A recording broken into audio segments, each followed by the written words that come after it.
Yo, what's good, Green Screen Entertainment? Your boy Jay Green, back at it again. Right now, I'm about to give you my review for Glass. Now, straight off the top, later in my review, I'm gonna have a little bit of spoilers, but I'm gonna try to open it up spoiler-free, so I'll let you know when I'm gonna have those spoilers. Y'all can cut the video, go watch the movie, come back if you don't want it to be spoiled. With that said, this movie was directed by M. Night Shyamalan. It stars Sam Jackson, Bruce Willis, Sarah Paulson, and James McAvoy as the Beast and all of the 23 personalities that this fool is playing around with. Now, straight out the gate, I enjoyed this film. I thought it was good. I thought the acting was fine. I thought the direction was well done. And I definitely like where this movie took the story from Split and, of course, from Unbreakable. Y'all should already know by now that these movies are all connected and further that story. I also like how this movie took a different look at the comic book aspect, if you will, definitely grounding it in a little bit of reality, but then having fun with it at the same time. I thought that M. Night Shyamalan has definitely been on an upswing since he came back out with The Visit, and then of course he has Split, and then now he has this. Now with that said, if you were already a fan of Unbreakable and you enjoyed Split, I think you're gonna enjoy Glass. This movie definitely furthers along the story. Like I said, you're gonna get a little bit more into our characters and what they've been doing since those other films took place, and we also, of course, are gonna get some backstory to things we never even saw in those other movies that are crucial to this story right here. Now, with that said, go check this movie out. Right now, I'm about to break down some spoilers. I can't go any further without doing that just because I got to tell you why this movie had me kind of on both sides of the fence. So, once again, here is your warning. I'm about to break down some spoilers. If you ain't feeling it and you ain't seen this movie yet and you don't want to spoil, take your ass to that fucking theater and then come back and watch the rest of this video. I'm out. All right, y'all, so ride with me on some of these spoilers and a little bit more detail on what this movie is all about. So we basically pick up with Bruce Willis's character, David Dunn, and him and his son are kind of like a dynamic duo, if you will. His son is back at the fortress, and he's giving his dad information on where to go, what to look for, things of that nature. David Dunn be brushing by people. He's looking for the Beast. He's looking for these girls that this dude kidnapped in the beginning of the film. He ends up finding this dude, but then, of course, when he finds them, they get caught up with the cops. Now he's a vigilante, so he's going to get put into the little insane asylum type therapy spot that you see in the trailers. So that kind of explains how he gets there. Now, while he's in there, you got the Beast in there, James McAvoy's character, you got Sam Jackson up in there. He ain't talked in years. He's just in there heavily sedated, just like you've seen in the trailers. And then you got David Dunn. Now, here's the problem. The movies before this took their time. M. Night Shyamalan is a phenomenal director. At one point in time, he was hailed as the next Spielberg. So when you watch Unbreakable, the first movie, it was very mysterious as to what was going on. This was a comic book film before comic book films were really a thing. An origin film before origin films were really a thing. It lets you see little bit by little bit what these characters had to offer, and then it blew it up with, here's what's going down. In this movie, I feel based on Unbreakable and based on Split, it rushes a lot of things. This movie is only 90 minutes. Now, at the same time that this movie is 90 minutes, you have to remember that in Unbreakable, we had damn near a 2-hour slow burn movie developing Sam Jackson's character and Bruce Willis's character wonderfully. So then that way, when we get the reveal or the twist, if you will, at the end, you're like, fuck, I did not see that coming. I'm baffled. I was already invested in Glass, and now he's a villain. He's a bad guy. What the fuck? So that was great. Then you had Split. The reveal in the end of Split. There's a difference between a twist and a reveal. That reveal was great, and it left everybody wondering, well, what the fuck is Unbreakable? I need to go check that out in order to see this, to be caught up and know where I'm at. This movie didn't hold any of that mystery. I get it, M. Night. If you don't want to do a twist or a crazy reveal, you don't need to. But the twist and the reveal that is in this film, I feel was thrown in, and that is like completely opposite from what we're used to seeing from M. Night, whether the movie is great or the movie is not so great. All right, now, what I'm about to say for sure is a major spoiler. So if you're still listening, again, I will cut this video if you really want to see this movie without any spoilers. So this next thing was a concept or an idea that I thought was great writing and a great look at just people and comics and just all that type of stuff. So in this film, you have to remember, this movie is grounded in reality. So when they're in this insane asylum slash therapy session hall or whatever like that with Sarah Paulson's character, she's basically trying to break them down on a therapeutic level, if you will. She's trying to put certain things in place in their mind to make them feel like, no, I'm not really a superhero. I'm not really a super villain. I'm not really super strong. It's just that there happen to be these situations that came about and that's why I was able to get out of them. Or there was this situation over here where I was almost harmed or in danger of losing my life, so I can't possibly be a real superhero. She's trying to get in their mind and do the old Inception. Another reason why I love that movie Inception, because that actual thought process of planting an idea and a seed is every fucking where. With that said, this movie brings up that really cool concept, that really neat look at how you can break these supervillains or heroes and this dude with the split personality, but then it kind of cuts back off of that real quick. And it throws it into that normal comic book type action or mania where all of a sudden Sam Jackson's character is able to get around and do all this sort of stuff, but we don't really see how he's doing this. Like, we get it, he's smart, but how is he doing all this? One of the best things about a heist is planning a heist film is planning the heist. And if this dude is locked up, it would be fun to see how he's getting out of his wheelchair. He's going over here. He's tampering with this equipment. He's changing the cameras. We don't really get a lot of that intrigue, and that was something that I felt was rushed. The concept and the idea of breaking these cats down mentally, when two of them got the mental strength, if you will, I thought that that was rushed, and they should have took a little bit more time with it. So those are things where I'm on the fence. I like the concept, but I felt like it was rushed, and it really didn't do much for me in the end because it didn't bring about a bigger turnout in the film. Another thing that I felt was rushed or kind of lazily thrown in there was the fact that you have Bruce Willis's son. Remember, he's from the very beginning in Unbreakable, they had a little issues with their relationship, father and son. He had issues with his wife, but basically kind of by the end of the movie, you kind of rest at ease knowing that him and his son's relationship is going to be a little bit stronger, maybe even him and his wife's relationship, because of these turn of events that have happened to him in his life. With the chick from Split, she was dealing with some major shit at home. Y'all know her uncle was fucked up on some R. Kelly shit, okay? So you're looking forward to how is that gonna play out? We don't see any of that. I get it. You can give us a news story. You can give us some newspaper clippings that say she did this, she did that, she got him thrown in jail, whatever.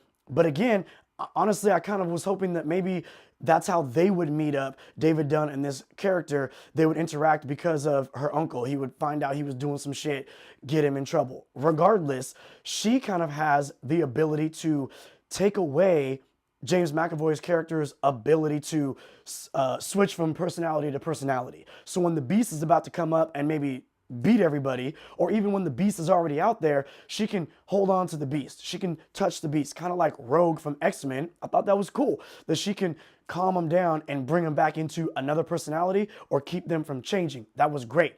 They didn't go anywhere with that. They didn't go anywhere with the aspect of Bruce Willis's son being his little sidekick and what's going to become of him. They didn't showcase anything legitimate. They gave you teases of it, which maybe that's going to lead into another movie.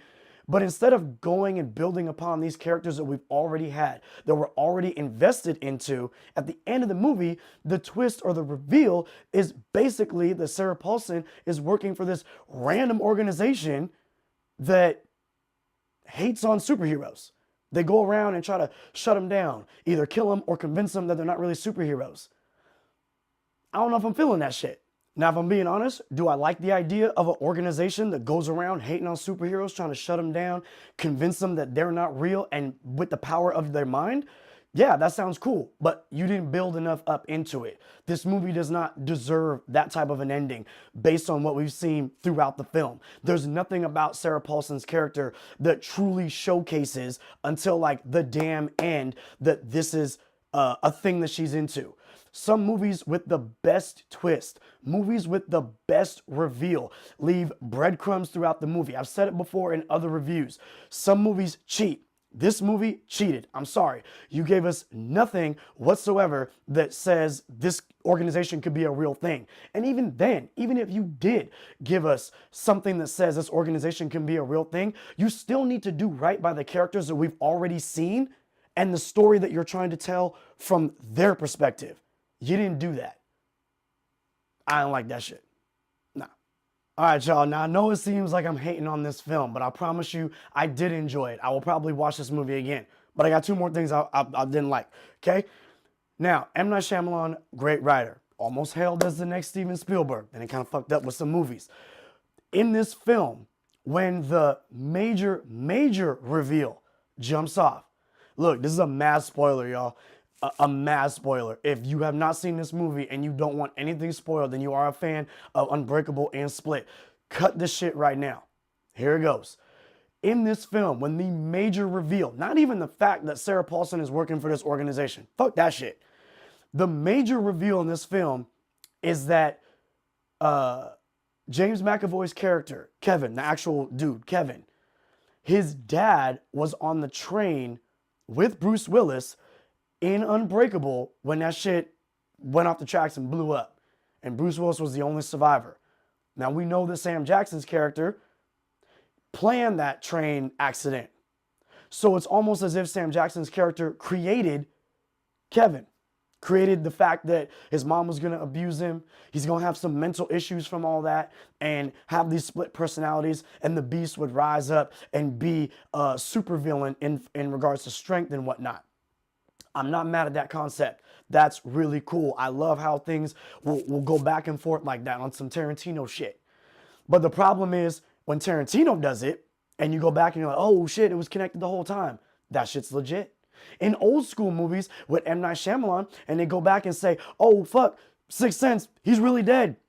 It was warranted. It made sense. And then the movie went on a little after that, and you're still mind blown. This movie doesn't do that. Bruce Willis's son, and I think one other character, realize who James McAvoy's character, Kevin, really is, based on the last name and all that, and oh shit, his dad was on the train.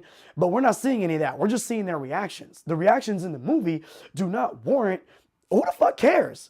Like, I'm being fucking real. So that dude's dad was on the train. Number one, mastermind or not, Sam Jackson did not create that dude. He died. How was he to know by happenstance that his mom was going to fucking go crazy and beat his ass? And then by happenstance, a lot of kids get beat, and that's terrible. But by happenstance, this character gets beat and then has these whatever personalities, and one of them happens to, come on, that's all happenstance.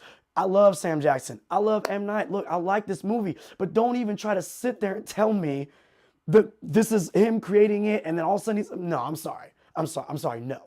Fuck no. This movie did not earn that. And when they brought it all to fruition, when they told the audience what happened, it was basically a scene where Bruce Willis and this dude are squaring off, and the son runs up in the middle. Remember, this is a beast. He's an animal. He's crazy. He don't give a fuck about nobody. But he pauses to listen, to understand. Okay, so anyways, the son runs up in there and is like, oh my God, he caused all this. Your dad was on the train, blah, blah, blah, blah. And he's like realizing and talking to himself. I'm sorry.